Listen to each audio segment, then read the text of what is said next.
Alkisah, pada suatu hari, Abu Nawas singgah di rumah kenalannya. Ia bermaksud ingin mempererat tali silaturahmi. Kenalan Abu Nawas itu adalah seorang Yahudi. Ketika Abu Nawas masuk ke rumah kenalannya itu, ternyata di sana tengah berlangsung permainan musik yang sangat meriah. Karena banyaknya orang yang berpartisipasi di acara tersebut, suasana pun menjadi begitu meriah. Semua tamu yang hadir terlibat dalam permainan musik indah itu, termasuk Abu Nawas yang baru saja masuk. Ada yang bermain kecapi, ada yang menari-nari, dan sebagainya. Semuanya bersukacita. Ketika para tamu sudah merasa kehausan, tuan rumah pun menyuguhkan kopi kepada semua tamu yang hadir. Masing-masing mendapatkan secangkir kopi, termasuk Abu Nawas. Ketika Abu Nawas hendak meminum kopi itu, tiba-tiba saja ia ditampar oleh si Yahudi. Namun karena sudah terlanjur larut dalam kegembiraan, hal itu tidak ia hiraukan. Lalu diangkatnya kembali cangkir kopi itu. Tapi sebelum cangkir kopi menyentuh bibirnya, Abu Nawas malah mendapat tamparan lagi. Kejadian itu terus berulang hingga Abu Nawas merasa sangat geram. Hingga Abu Nawas memutuskan untuk pulang. Di tengah perjalanan, Abu Nawas bergumam dalam hatinya, "Jahat benar perangai Yahudi itu, main tampar saja. Kelakuan seperti itu tidak boleh dibiarkan berlangsung di Baghdad. Tapi apalah dayaku hendak melarangnya," pikir Abu Nawas dalam hati. "Aha, aku ada akal," gumam Abu Nawas selanjutnya. Pada keesokan harinya, Abu Nawas menghadap Baginda Raja di istana. "Wahai Baginda Raja, ternyata di negeri ini ada suatu permainan yang belum pernah hamba kenal. Permainannya sangat aneh," lapor Abu Nawas. "Di mana tempatnya, Abu Nawas?" tanya Baginda Raja penasaran. "Di tepi hutan sana, Baginda," jawab Abu Nawas. "Mari kita lihat," ajak Baginda Raja.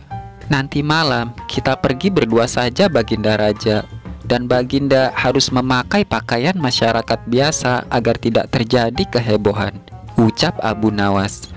Dan Baginda Raja pun mengikuti saran dari Abu Nawas itu. Setelah sholat Isya, maka berangkatlah Baginda Raja dan Abu Nawas ke rumah si Yahudi itu.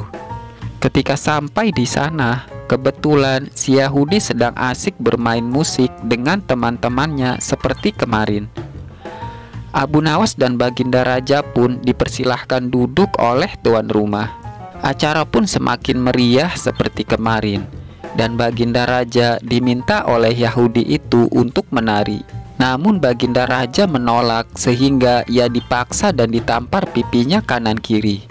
Baginda Raja akhirnya menyadari bahwa ia telah dipermainkan oleh Abu Nawas. Tapi apalah daya, ia tak mampu melawan orang sebanyak itu.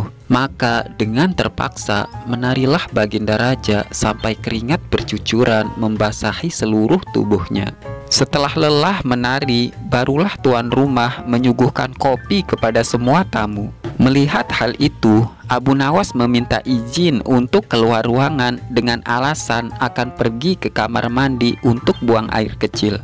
Biar saja Baginda merasakan sendiri peristiwa itu.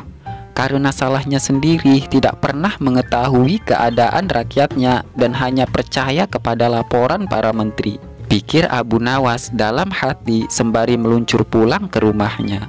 Tatkala Baginda Raja hendak mengangkat cangkir kopi ke mulutnya, Baginda Raja langsung ditampar oleh si Yahudi itu. Ketika ia hendak mengangkat cangkir kopinya lagi, ia pun terkena tamparan lagi. Begitu seterusnya hingga Baginda tidak bisa mencicipi walau hanya sedikit saja kopi yang disuguhkan itu. Pada keesokan harinya, setelah bangun dari tidur, Baginda Raja memerintahkan seorang pengawal kerajaan untuk memanggil Abu Nawas. "Wahai Abu Nawas, baik sekali perbuatanmu tadi malam. Engkau biarkan diriku dipermalukan seperti itu," ucap Baginda Raja. "Hamba mohon maaf, Baginda Raja. Pada malam sebelumnya, hamba telah mendapatkan perlakuan yang sama seperti itu. Apabila hal itu hamba laporkan secara jujur, pasti Baginda tidak akan percaya. Maka dari itu, hamba bawa Baginda ke sana agar Baginda mengetahui dengan mata kepala Baginda Raja sendiri perilaku rakyat yang tidak beradab itu. Jawab Abu Nawas membela diri. Baginda tidak dapat membantah pembelaan dari Abu Nawas itu. Lalu Baginda Raja memerintahkan beberapa pengawal kerajaan untuk memanggil si Yahudi itu ke istana. "Wahai Yahudi, apa sebabnya engkau menampar aku tadi malam?" tanya Baginda Raja geram. "Wahai tuanku, sesungguhnya hamba tidak tahu jika tadi malam itu adalah Baginda. Jika sekiranya hamba tahu, hamba tidak akan berbuat seperti itu," jawab si Yahudi itu membela diri. Namun apa daya, pembelaan si Yahudi tidak disetujui oleh Baginda Raja. Karena menampar orang termasuk perbuatan yang tidak beradab dan Baginda harus mengambil tindakan tegas karenanya. "Menampar saya atau orang lain itu adalah tindakan yang tidak dibenarkan. Maka engkau harus mendapat hukuman," kata Baginda Raja. "Ampunilah hamba tuanku," ucap si Yahudi memohon. Tetapi Baginda tidak menanggapi permohonan itu, karena yang salah harus tetap dihukum. Segera saja Baginda Raja memerintahkan para prajurit untuk memasukkan si Yahudi ke dalam penjara. Sejak saat itu, Baginda Raja amat memperhatikan rakyatnya. Ia sangat berterima kasih atas laporan yang diberikan oleh Abu Nawas tersebut, meski dirinya sedikit marah dengan cara yang dilakukan oleh Abu Nawas.